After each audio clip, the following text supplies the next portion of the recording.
ഓം ഹ്രീം കുട്ടിച്ചാത്ത ജീം ബൂം ഭ.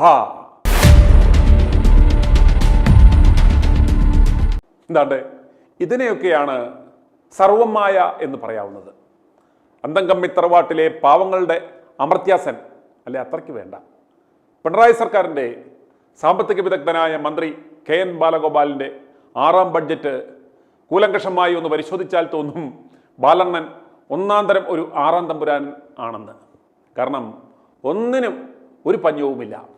പ്രഖ്യാപനത്തോട് പ്രഖ്യാപനം, മുടിഞ്ഞ പ്രഖ്യാപനങ്ങൾ, ക്ഷേമപ്രഖ്യാപനങ്ങൾ വാരിക്കോരി ഒഴിച്ച് വഴിഞ്ഞൊഴുക്കി സംസ്ഥാനമാകെ പാലാഴി കണക്കെയായി. പ്രഖ്യാപനങ്ങളിൽ വഴുതി നാട്ടുകാർക്ക് നടക്കാൻ പറ്റാത്ത പരുവത്തിലുമാക്കി. എന്തിനാണെന്നല്ലേ കേട്ടു. ആദ്യം ഭരണചക്രം തിരിക്കുന്ന സർക്കാർ ജീവനക്കാർക്കുള്ള അപ്രഖ്യാപനങ്ങളാണ്. സർക്കാർ ഉദ്യോഗസ്ഥരുടെ 13% DA കുടിശ്ശികയുള്ളത് ഉടനെ ടപ്പനെ കൊടുത്തു തീർക്കും. ഇനി വെച്ചുകൊണ്ടിരിക്കുന്ന പ്രശ്നം ഉദിക്കുന്നില്ല. ആദ്യ ഇൻസ്റ്റാൾമെൻറ്റ് ഈ വരുന്ന മാസം തന്നെ അങ്ങോട്ട് കൊടുക്കും. അടുത്തത് അതിൻ്റെ അടുത്ത മാസം. വെറുതെ ഇവർ കോടതിയിൽ പോകേണ്ട വല്ല കാര്യവും ഉണ്ടായിരുന്നു. ഇതിനാണ് പറയുന്നത് ഓരോന്നിനും അതിൻ്റേതായ സമയമുണ്ട് വോട്ടറെ എന്ന്. ചോദിച്ചുകൊണ്ട് ചെന്നാൽ ലവന്മാരുടെ തിണ്ണനിറങ്ങണം, ചോദിക്കാതെ കിട്ടണേൽ തെരഞ്ഞെടുപ്പ് വരണം. ഇപ്പോൾ പ്രഖ്യാപനങ്ങൾ വരണ വരവ് കണ്ട പിന്നെ 12ാം ശമ്പള പരിഷ്കരണ കമ്മീഷൻ്റെ ആ പ്രഖ്യാപനം. സർക്കാർ ഉദ്യോഗസ്ഥരാണല്ലോ സർക്കാർ എന്ന് ജനങ്ങൾ പറയുന്ന യന്ത്രത്തിൻ്റെ ആ നട്ടും ബോൾട്ടും. അതൊന്നും മുറുകിപ്പോയാൽ 8ൻ്റെ പണി കിട്ടും. DA കുടിശ്ശിക ചോദിച്ച് സർവകലാശാല ജീവനക്കാരുടെ സംഘടന അങ്ങ് ഹൈക്കോടതിയിൽ പോയതിന് ക്ഷാമബത്ത എന്ന് പറയുന്ന സാധനം ജീവനക്കാരുടെ അവകാശമല്ലെന്ന് കോടതിയിൽ സത്യവാങ്മൂലം എഴുതി ഒപ്പിട്ട മോന്മാരാണ് ഇപ്പോൾ ഈ പ്രഖ്യാപനം നടത്തിയത് എന്ന് നമ്മൾ ഓർക്കണം.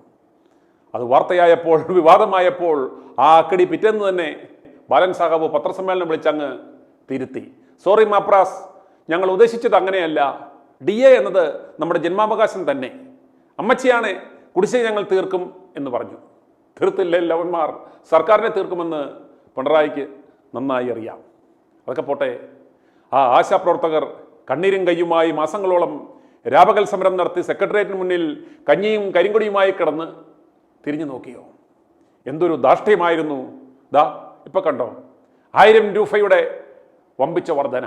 അവർക്ക് മാത്രമല്ല, ഹെൽപ്പർമാർക്ക് 500 വീതം, പ്രീ പ്രൈമറി സാറന്മാർക്ക് 1000, സാക്ഷരതാ പ്രേരകന്മാർക്ക് 1000, സ്കൂൾ പാചക തൊഴിലാളികൾക്ക് ദിവസക്കൂലിയിൽ 25 കുണുവ വീതം.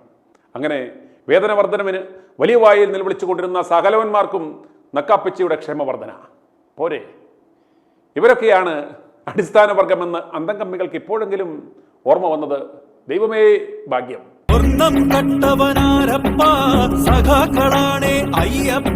ഇപ്പൊ ആരുടെ ആ പാട്ടിട്ട് ഓഫിയടാ.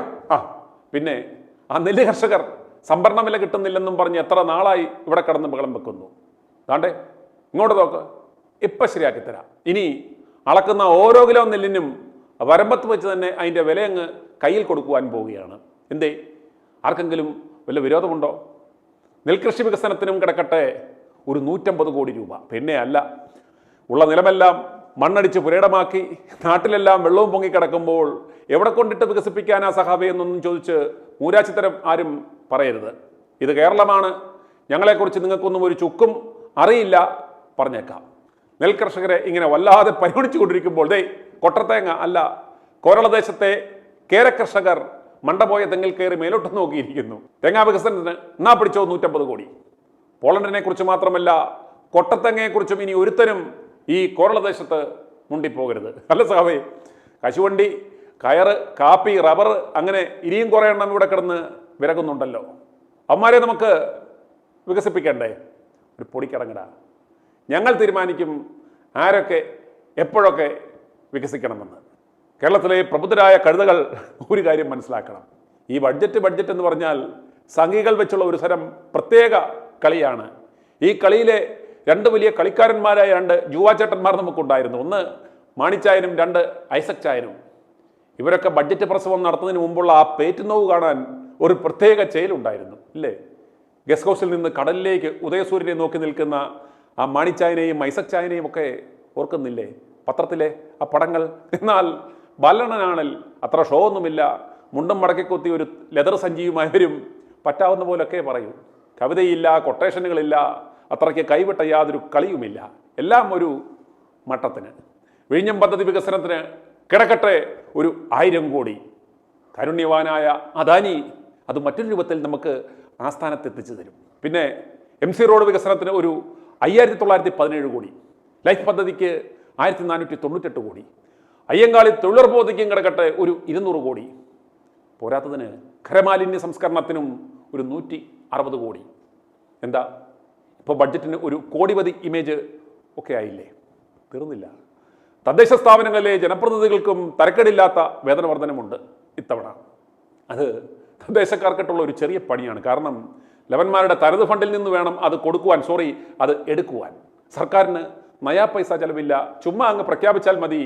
നമുക്ക് ചെലവ് വരാത്ത കാര്യങ്ങളാകുമ്പോൾ എത്ര വേണമെങ്കിലും ഉദാരമാക്കാമല്ലോ. അതൊക്കെ പോട്ടെ. നാട്ടിലിപ്പോൾ കടുവയും പുലിയും കാട്ടുപന്നിയും കാട്ടുപോത്തും ഒക്കെ ഇറങ്ങാത്ത ഒരു ദിവസമെങ്കിലും ഉണ്ടോ? വന്യമൃഗങ്ങളെ പേടിച്ചാണ് നാട്ടുകാരുടെ നടപ്പും കിടപ്പും. വന്യജീവി ശല്യം തീർക്കുവാൻ വല്ല പദ്ധതിയും കാണുമോ എന്നാണ് മലയോര ജില്ലക്കാർ ബാലണ്ണൻ്റെ ആ ബഡ്ജറ്റ് കേൾക്കുവാൻ കാതും കുറിപ്പിച്ചിരുന്നത്. അപ്പോൾ ദാണ്ട വരുന്നു മുടിഞ്ഞ പ്രഖ്യാപനം. വനം വന്യജീവി സംരക്ഷണത്തിന് ഒരു 288 കോടി.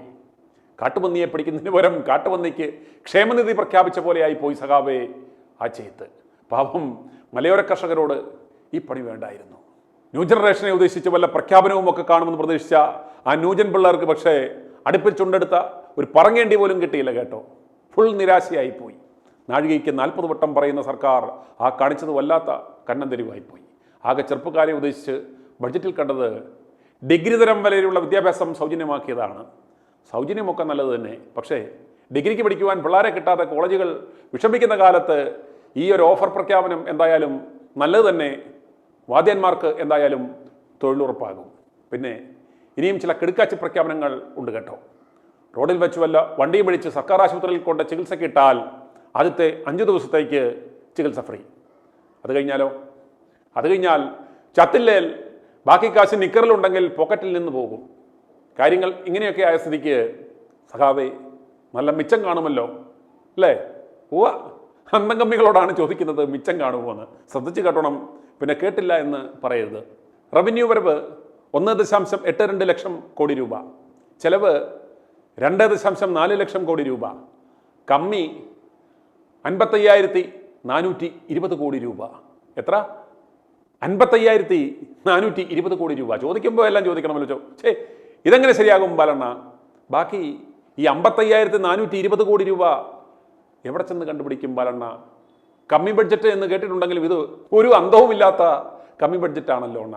ഇതെങ്ങനെ എവിടുന്ന് എടുത്തിട്ട് നികത്തും എന്ന് അണ്ണൻ ബഡ്ജറ്റിൽ പറയുന്നില്ല. അണ്ടി ആഫീസിൽ അണ്ടി തല്ലാൻ പോകുന്നവരെ ഈ ബഡ്ജറ്റ് തയ്യാറാക്കാൻ ഏൽപ്പിച്ചിരുന്നെങ്കിൽ അവർ ഇതിലും എത്രയോ നന്നായി അവർ കണക്ക് ടാലിയെങ്കിലും ആക്കുമായിരുന്നു. ബഡ്ജറ്റാകുമ്പോൾ മിച്ചവും കമ്മിയും ഒക്കെ ആയിരിക്കുന്നത് തികച്ചും സ്വാഭാവികം. പക്ഷേ ഇതിപ്പോൾ വല്ലാത്തൊരു കമ്മിയായിപ്പോയി സഖാവേ. എന്തായാലും കണക്കെങ്കിലും ടാലിയാകേണ്ടേ? കോപ്പ അതൊക്കെ ഞങ്ങൾ ഈ അന്തം സർക്കാർ അങ്ങ് അഡ്ജസ്റ്റ് ചെയ്യും. എങ്ങനെ അഡ്ജസ്റ്റ് ചെയ്യും? അതിന് ഇനി ഞങ്ങൾ അടുത്ത തവണ വന്നിട്ട് വേണ്ടേ? അങ്ങനെ. അപ്പോൾ ഇതിനെ നമുക്ക് ഒരു കമ്മി ബഡ്ജറ്റ് എന്നല്ല, കൊങ്ങികൾക്കുള്ള ചിമുട്ടൻ പണി ബഡ്ജറ്റ് എന്ന് തന്നെ വേണം പറയുവാൻ. ബഡ്ജറ്റിലെ വിഡ്ഢിക്കണക്കുകളൊക്കെ കൂട്ടിക്കിഴിച്ച് നാണം കെടുത്തുന്ന ചില പത്രക്കാരന്മാരുണ്ട്. കണ്ണിൽ കണ്ടാൽ കടക്ക് പുറത്ത് എന്ന് പറയേണ്ടുന്ന എംബോക്കികൾ. ബഡ്ജറ്റിൽ ഇവന്മാർക്കും ഉണ്ട് ചില്ലറ നക്കാപ്പിച്ച. പത്രപ്രവർത്തക പെൻഷനിൽ 1500 രൂപയുടെ വർധനവ്. അപ്പോൾ മൊത്തം അത് 12,500 രൂപ ആകും. അത് മിഴുങ്ങി ഈ പത്രക്കാരൊക്കെ സഖാബിന് സല്യൂട്ട് മടിച്ച് ഇരിക്കുമെന്നായിരിക്കും സർക്കാരിൻ്റെ ആ മുനപ്പായസം. അല്ല സഖാബേ, ഒരു ചെറിയ സംശയം മാത്രം തീരുന്നില്ല കേട്ടോ. സർക്കാരിന് നേരെ ഇക്കണ്ട ജനത്തിനുള്ള സർവമാന വൈരാഗ്യവും ശബരിമല ശാസ്താവിൻ്റെ സന്നിധാനം വരെ കട്ടുമുടിച്ച ആ കാട്ടുകള്ളന്മാരുടെ വിളയാട്ടവും സർവത്ര സർക്കാർ തസ്തികകളിലും കുട്ടിസഹാക്കന്മാരെ താൽക്കാലികമായി തിരികെ കയറ്റിയ ആ തെമ്മാടിത്തരവും ഇതിനൊക്കെ ചേർത്ത് കഴിഞ്ഞ തദ്ദേശ തെരഞ്ഞെടുപ്പിൽ കിട്ടിയ ചെകിട്ടത്തടിയും രാഹുൽ വേട്ടയും എല്ലാം കൂടി ഈ കമ്മി ബഡ്ജറ്റ് കൊണ്ട് നിയമസഭാ തെരഞ്ഞെടുപ്പ് അങ്ങ് കടന്നു കിട്ടുമെന്നായിരിക്കുമോ ഈ വിജയൻ്റെ സ്വപ്നം? അല്ല വിജയ, സ്വപ്നം കാണാൻ ആർക്കെങ്കിലും ടാക്സ് കൊടുക്കണോ? വേണോ? വേണ്ടായിരിക്കും. i2i News, an eye for truth. i2i News subscribe ചെയ്തിട്ടില്ലാത്തവർ ഇപ്പോൾ തന്നെ സബ്സ്ക്രൈബ് ചെയ്യുക. നോട്ടിഫിക്കേഷൻ ലഭിക്കുവാൻ ബെൽ ബട്ടണും അമർത്തുക.